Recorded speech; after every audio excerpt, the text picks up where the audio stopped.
आपके साथ प्रिया पांडे और आप देख रहे हैं राष्ट्रीय समाचार। आइए एक नजर डालते हैं आज की हेडलाइंस पर। रायगढ़ के नन्हे तैराक मानस जयेश पाटिल ने 47 टिपिंग पोर्ट चैनल पार कर रचा इतिहास। अर्जुन गुप्ता ने अश्विनी वैष्णव को पत्र लिखकर द केरल स्टोरी 2 की टैक्स फ्री करने की मांग की। पांडेसरा में एसओजी की रेड, 1500 किलो संदिग्ध पनीर बरामद, इंडस्ट्रियल केमिकल से बना रहा था पनीर। नरेंद्र मोदी ने नेपाल में सफल और सुखद चुनाव पर दी बधाई, कहा लोकतंत्र की यात्रा ऐतिहासिक पल। छत्तीसगढ़ में सुरक्षा बलों की बड़ी कामयाबी, 29 दानियों ने किया आत्मसमर्पण, सरकार ने दिया 18 लाख की प्रोत्साहन राशि।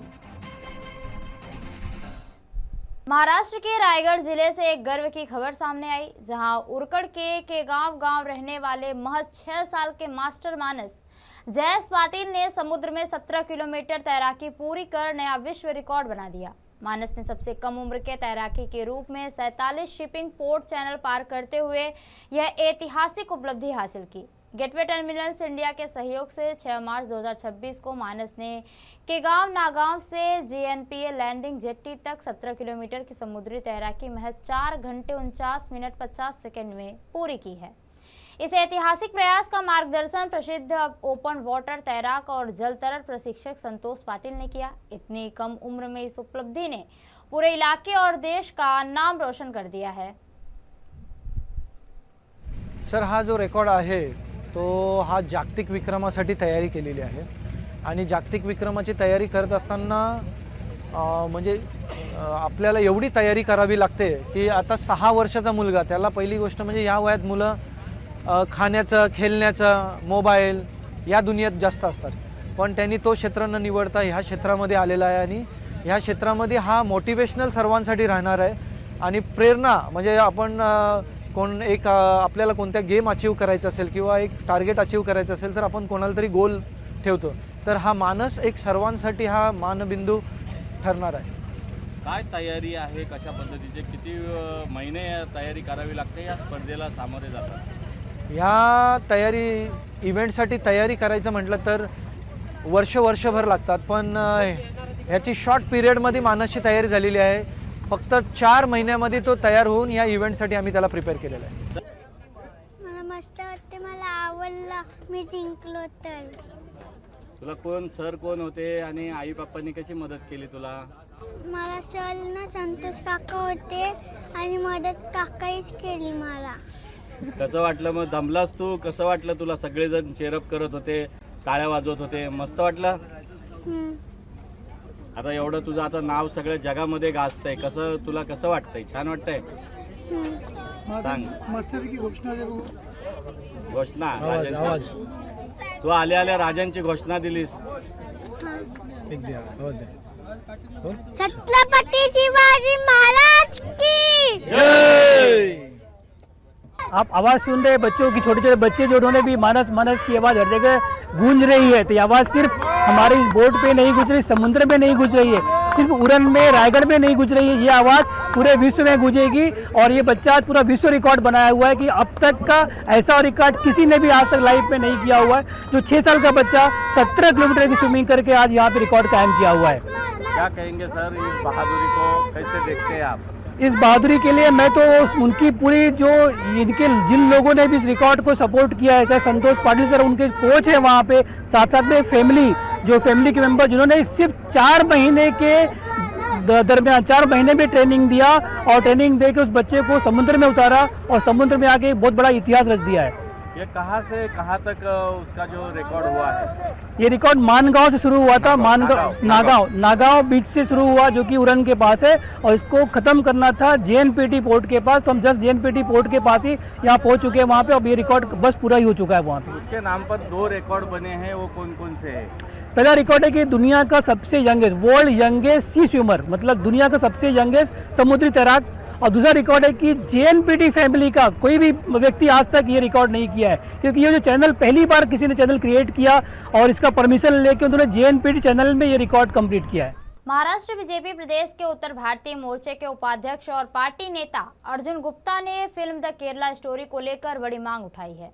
अर्जुन गुप्ता ने केंद्रीय सूचना और प्रसारण मंत्री अश्विनी वैष्णव को पत्र और ईमेल भेजकर फिल्म द केरला स्टोरी 2 को टैक्स फ्री करने की मांग की है। अपने पत्र में अर्जुन गुप्ता ने कहा कि यह फिल्म देश की बहन बेटियों को लव जिहाद जैसे मुद्दों के खिलाफ जागरूक करने का काम करती है।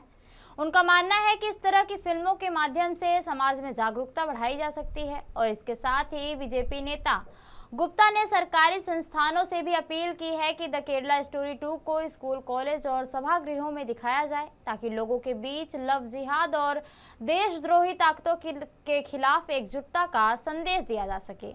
फिलहाल इस मांग को लेकर अर्जुन गुप्ता का बयान भी सामने आया है, सुनिए। मैंने फिल्म द केरला स्टोरी 2 को टैक्स फ्री करने की मांग की है। मैंने माननीय मंत्री महोदय सूचना प्रसारण को पत्र लिखा है कि इस फिल्म को टैक्स फ्री करके फिल्म को स्कूल, कॉलेजों में दिखाया जाए। इस फिल्म में लव जिहाद के खिलाफ लोगों को उजागर करने, लोगों को जागृत करने का एक बड़ा प्रयास किया जा रहा है और इस प्रयास को और सफलता मिले इसलिए इस फिल्म को टैक्स फ्री की जाए। और फिल्म को टैक्स फ्री ही नहीं, इसे सार्वजनिक स्थानों पर, हॉल, स्कूल, कॉलेजों में हमारी बहन बेटियों को दिखाया जाए और लव जिहाद के खिलाफ इनको जागरूक किया जाए और लव जिहाद के लोगों को समाप्त किया जाए, ऐसा मैं मांग करता हूं। और इस फिल्म को टैक्स फ्री हो जाए तो बहुत अच्छा होगा। महाराष्ट्र विधान परिषद के सभापति राम शिंदे ने आज धुले जिले के शिरपुर का दौरा किया। इस दौरान उन्होंने प्रसिद्ध शिरपुर पर्यटन का निरीक्षण भी किया और इलाके में चल रहे विकास कार्यों की जानकारी ली। राम शिंदे ने शिरपुर के टेक्सटाइल पार्क, मिलिट्री स्कूल और 12,000 बेड वाले मॉडर्न तपन भाई मेमोरियल हॉस्पिटल का भी जायजा लिया। उन्होंने कहा कि वे लंबे समय से शिरपुर के पैटर्न के बारे में सुन रहे थे, इसलिए उन्होंने इसे देखने के लिए यहाँ आए हैं। पूर्व मंत्री और विधायक अमरीश पटेल ने बताया कि शिरपुर में बन रहा मॉडर्न तपन भाई मेमोरियल हॉस्पिटल अत्याधुनिक सुविधाओं से लैस होगा और पूरे मुंबई के अस्पतालों से बेहतर सेवाएं देने का प्रयास करेगा। इस मौके पर विधायक काशीराम पवारा और पूर्व मेयर रुपेश भाई पटेल भी मौजूद रहे।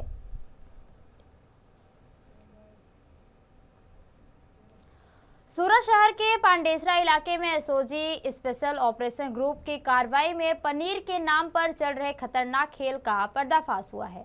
3 मार्च को की गई छापेमारी के दौरान एक ऐसी फैक्ट्री का खुलासा हुआ जहां लोगों के खाने के लिए तैयार किए जाने वाला पनीर बेहद खतरनाक तरीके से बनाया जा रहा था। पुलिस ने मौके से करीब 1400 किलो संदिग्ध पनीर बरामद किया, जो शहर की कई डेयरियों और दुकानों में सप्लाई किया जाता था।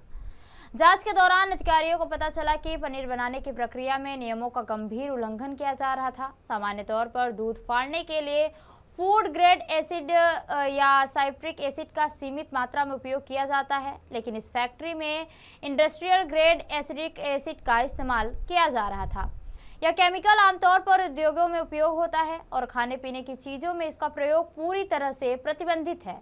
फिलहाल एसओजी ने आरोपी के खिलाफ मामला दर्ज कर आगे की जांच शुरू कर दी है। हालांकि सबसे बड़ी चिंता की बात यह है कि यह संदिग्ध और खतरनाक पनीर पहले ही शहर के कई डेयरियों और दुकानों तक पहुंच चुका था। ऐसे में आशंका जताई जा रही है कि बड़ी संख्या में लोग अनजाने में इस पनीर का सेवन कर चुके होंगे, जिससे लोगों के स्वास्थ्य को लेकर गंभीर सवाल भी खड़े हो गए हैं।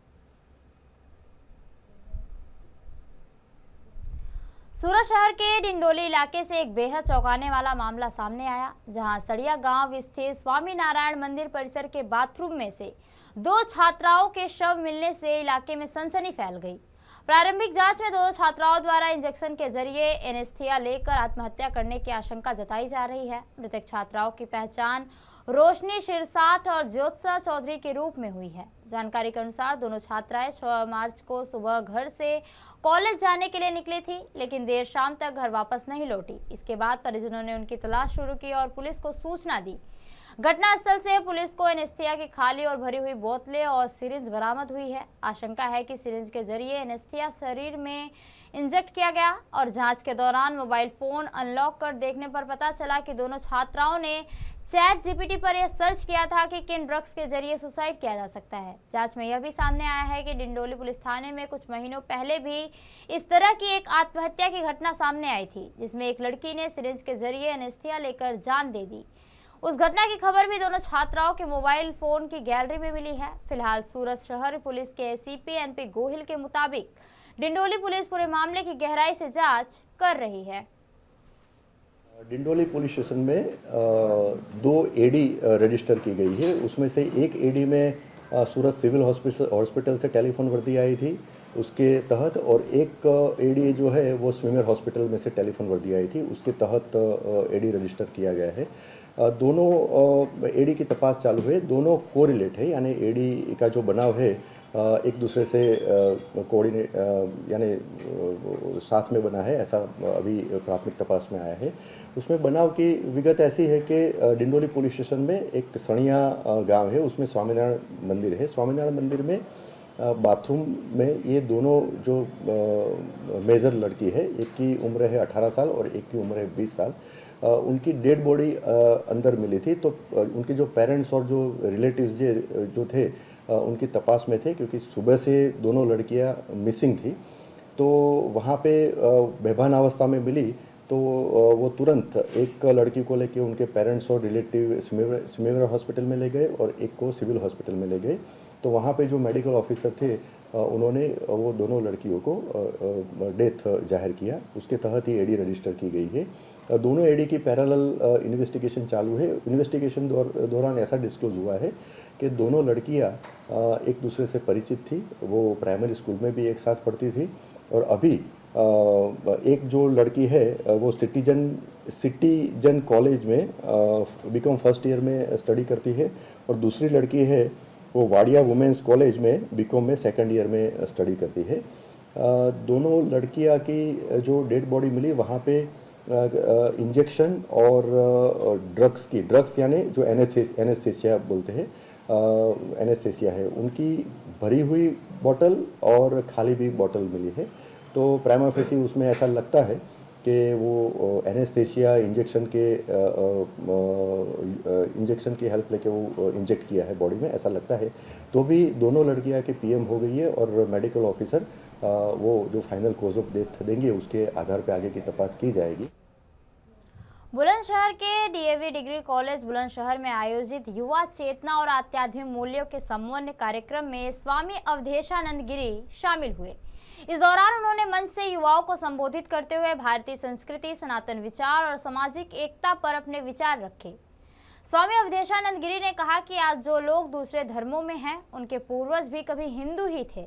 उन्होंने कहा कि पश्चिम देशों की सोच जहां दुनिया को एक बाजार के रूप में देखती है, वहीं भारतीय संस्कृति वसुधैव कुटुंबकम के सिद्धांत पर चलती है। कार्यक्रम के दौरान उन्होंने राष्ट्रीय स्वयंसेवक संघ द्वारा आयोजित हिंदू सम्मेलनों का भी जिक्र करते हुए कहा कि ऐसे आयोजनों से समाज में एकता मजबूत होती है और लोगों को अपनी सांस्कृतिक पहचान का बोध होता है। एक ही हिंदू हैं और कोई नहीं है। हो सकता है इसका ब्राह्मण हो, गुर्जर हो, जाट हो, इसमें हमारा कोई रजक हो, कुंभकार हो, शिल्पकार हो, ताम्रकार हो, वास्तुकार हो, हम सब भाई हैं। हम पहले हिंदू हैं, हम पहले भारतीय हैं। मैं एक और क्रांतिकारी बात कह रहा हूँ, बहुत आदर के साथ कह रहा हूँ। इस धरती पर 2 लोग रहते हैं, एक तो हिंदू रहते हैं, एक वो जिनके पूर्वज हिंदू थे, और कोई तीसरा भी रहता है। एक वो हिंदू रहते हैं भारत में, एक वो भी है जिनके पहले पूर्वज हिंदू थे। अरे डीएनए उनका हमसे मैच करता है, उनके प्रकृति, उनका स्वभाव, उनका चिंतन चरित्र। सांस्कृतिक नगर है, यहाँ से अनेक उद्यमता विकसित हुई। मैं जिस संस्थान में हूँ, डीएवी महाविद्यालय के परिसर में, यहाँ से बड़ी प्रतिभाएं गई हैं, बड़ी यहाँ से ऊंचाइयों को प्राप्त होने वाली विभूतियों का जन्म। तो मैं यहाँ आकर अभिभूत हूँ, और आप सबसे ये भी कहना चाहूँगा कि बुलंदशहर जिला आज भी अपनी बुलंदियों के साथ है, आज भी अपनी ऊंचाइयों के साथ है। यहाँ के विचारक, मनीषी, योगी, यहाँ के लेखक, दार्शनिक और यहाँ के अनेक साहसी पुरुषों ने भारत के निर्माण में अपना बड़ा योगदान। भारत ने एक साध्वी प्राचीन एक बयान दिया है, उन्होंने कहा है नेतन्याहू ने गीता पढ़ के जो है युद्ध स्टार्ट किया है, क्या कहेंगे? देखिए, गीता एक ऐसा ग्रंथ है जो संसार के सभी विचारकों ने पढ़ा है, सभी वैज्ञानिकों ने उसका अध्ययन किया है। गीता लोक कल्याण की बात कहती है, आत्मसत्ता की बात कहती है। गीता कहती है सब में एक ही तत्व है, अयमात्मा गुणाकेशा सर्वभूताश्रय स्थिता। गीता ये कहती है कि सब में एक ही तत्व है। गीता तो बहुत बड़ी बात कहती है, ममैवांशो जीवलोके जीवभूत सनातन। जितने भी प्राणी हैं वो सब अपने ही हैं, पूरा विश्व अपना कुटुंब है, पूरा विश्व अपना परिवार है। पश्चिम के लोगों के पास एक विचार है कि विश्व बाजार। बलिया में एक वायरल वीडियो ने राजनेताओं और प्रशासनिक हलकों में हलचल मचा दी है। वायरल वीडियो में सुरेंद्र सिंह, जो बीजेपी के पूर्व विधायक रह चुके हैं, उन्होंने मंच से जिला प्रशासन पर गंभीर आरोप लगाए। वीडियो में उन्होंने बलिया के मुख्य विकास अधिकारी ओजस्वी राज को सबसे नीच और भ्रष्ट अधिकारी बताते हुए कहा कि उत्तर प्रदेश में शायद ही इतना भ्रष्ट अधिकारी देखने को मिलेगा। उन्होंने आरोप लगाया कि ग्राम प्रधानों से वसूली कराई जा रही है और सीडीओ को कार्यशैली पर भी तैनात टिप्पणी की है। बताया जा रहा है कि यह वीडियो सदर विधानसभा क्षेत्र के एसएसबी कॉलेज बलिया में आयोजित एक कार्यक्रम के दौरान रिकॉर्ड किया गया। वीडियो के वायरल होते ही जिले में इस बयान को लेकर चर्चाएं तेज हो गई हैं और प्रशासनिक जवाबदेही को लेकर भी सवाल भी उठने लगे हैं। अधिकारी तो इतने भ्रष्ट हो चुके हैं कुछ अधिकारी। मैं ओपनली नाम लूं तो उत्तर माने शायद ही हो सकता है कि उत्तर प्रदेश का सबसे भ्रष्ट अधिकारी कोई बलिया में मुख्य विकास अधिकारी के रूप में ये नीच जो है बैठा हुआ। इतना बड़ा भ्रष्ट अधिकारी शायद खोजने पर भी नहीं मिलेगा, मैं इसकी मौखिक शिकायत सभी अपने सम्मानित नेताओं से किया, सभी लोगों से किया, लेकिन जब अधिकारी और जो राजनीति में करने वाले लोगों का भी संस्कार एक ही हो जाएगा तो मेरे भाइयों फिर कहना क्या है? प्रधानों से 10% तक वसूली करा रहा है और जो प्रधान नहीं देता है, मैं भुक्तभोगी हूँ। सबसे हमारे बैरिया विधानसभा क्षेत्र का सबसे ईमानदार प्रधान, आप लोग को यदि संदेह हो तो जाकर के देख लीजिएगा, करण छपरा का प्रधान हरि सिंह है। मैंने जो काम 70 वर्षों में नहीं हुआ था, गली गली को स्वर्ग बना दिया है। और उसके ऊपर ये जो है नीच भ्रष्ट जो है पापी, ये दरिद्र स्वभाव का सीडीओ जांच बैठा करके उसको परेशान करने का काम किया, परेशान करने का, और कोई पूछने वाला नहीं। लेकिन भाइयों घबराना नहीं, आप लोग आनंद। प्रधानमंत्री नरेंद्र मोदी ने नेपाल के लोगों और सरकार को चुनाव के सफल और शांतिपूर्ण तरीके से होने पर बधाई दी। प्रधानमंत्री मोदी ने ट्वीट किया कि यह देखकर बहुत अच्छा लग रहा है कि मेरे नेपाली भाई बहन अपने लोकतांत्रिक अधिकारों का इस्तेमाल कर रहे हैं। यह ऐतिहासिक मील का पत्थर नेपाल की डेमोक्रेटिक यात्रा में एक गर्व का पल है। एक करीबी दोस्त और पड़ोसी के तौर पर भारत नेपाल के लोगों और उनकी नई सरकार के साथ मिलकर काम करने अपने वादे पर कायम है, ताकि शांति, तरक्की और खुशहाली की नई ऊंचाइयां भी छुआ जा सके। नेपाल के आम चुनाव में बड़ा राजनीतिक उलटफेर देखने को मिला। काठमांडू वैली में पूर्व मेयर और रैपर बलेंद्र यानी बालेन शाह की पार्टी राष्ट्रीय स्वतंत्र पार्टी ने शानदार जीत दर्ज की। नेपाल के चुनाव आयोग के मुताबिक नेपाल के आम चुनाव 2026 में राष्ट्रीय स्वतंत्र पार्टी ने काठमांडू वैली में शानदार प्रदर्शन करते हुए कई सीटों पर जीत हासिल की है। पूर्व मेयर और चर्चित रैपर बालेन शाह की अगुवाई वाली इस पार्टी ने राजधानी क्षेत्र में मजबूत पकड़ बनाते हुए पारंपरिक राजनीतिक दलों को कड़ी टक्कर मार दी है। राजनीतिक विश्लेषकों का मानना है कि युवाओं और शहरी मतदाताओं के समर्थन की वजह से राष्ट्रीय स्वतंत्र पार्टी को यह बड़ी सफलता मिली है। काठमांडू वैली में इस जीत को नेपाल की राजनीति में एक बड़े बदलाव के संकेत के तौर पर भी देखा जा रहा है। छत्तीसगढ़ के गरियाबंद जिले में चल रहे नक्सल विरोधी अभियान के बीच सुरक्षा बलों को बड़ी सफलता हाथ लगी है। इस अभियान में प्रभावित होकर कुल 29 नक्सलियों ने पुलिस और सुरक्षा बलों के सामने आत्मसमर्पण कर दिया। अधिकारियों ने बताया कि आत्मसमर्पण करने वाले नक्सलियों को सरकार की पूर्णवास नीति के तहत प्रोत्साहित किया गया है। इस योजना के तहत उन्हें मुख्य धारा में लौटने और सामान्य जीवन शुरू करने के लिए आर्थिक सहायता भी दी गई। जानकारी के मुताबिक आत्मसमर्पण करने वाले और नक्सलियों के बीच कुल 18 लाख रुपए की प्रोत्साहन राशि वितरित की गई है। अधिकारियों का कहना है कि इस तरह की पहल का उद्देश्य नक्सल प्रभावित इलाकों में शांति स्थापित करना और भटके हुए युवाओं को समाज की मुख्य धारा से जोड़ना है। जिले में जो नक्सलवाद थे तो उसमें से सभी कैडर आत्मसमर्पण कर चुके हैं और उनको हमारे यहाँ जो 29 आत्मसमर्पित माओवाद कैडर के थे उनको 18 लाख का वर्तमान में चेक दिया गया है कलेक्टर महोदय के द्वारा। साथ ही उनके लिए जो हम योजना बना रहे हैं उनको रोजगार, शिक्षा, आवास, जो शासन की योजनाएं हैं उस योजनाओं का लाभ देने के लिए हम प्रयासरत हैं। साथ ही उनको जो अभी वर्तमान में जैसे बातचीत जो हमारी हुई है तो उसमें पूर्णतः शासन की जो नीति है, जो नियम है, उससे खबरों में आगे बढ़ते हैं और अगली खबर बागपत से। बागपत में अनुशासन और कानून पालन की बात करने वाले बीजेपी के कार्यक्रम में ही नियमों की धज्जियां उड़ती नजर आई। मामला उत्तर प्रदेश के बागपत का है, जहां नवनियुक्त जिला अध्यक्ष नीरज शर्मा के स्वागत में निकाले गए रोड शो में ट्रैफिक नियमों का खुला उल्लंघन देखने को मिला। रोड शो के दौरान गाड़ियों का लंबा काफिला हाईवे पर रॉन्ग साइड चलता दिखाई दिया। कई वाहनों पर काली फिल्म लगी थी और पूरे रास्ते हूटर और सायरन बजते रहे। इतना ही नहीं, कई कार्यकर्ता गाड़ियों की छतों पर बैठकर और खिड़कियों से बाहर खड़े होकर सफर करते नजर आए, जिससे सड़क पर मौजूद आम लोगों और स्कूली बच्चों की सुरक्षा पर भी खतरा मंडराता दिखा। हैरानी की बात यह रही कि मौके पर मौजूद ट्रैफिक पुलिस सब कुछ देखती रही, लेकिन किसी भी तरह की कार्रवाई नहीं की गई। अब इस घटना को लेकर स्थानीय स्तर पर भी कई सवाल भी उठने लगे हैं। तो ये थी अब तक की खास खबरें, और खबरों के लिए बने रहिए राष्ट्रीय समाचार के साथ। तब तक के लिए नमस्कार।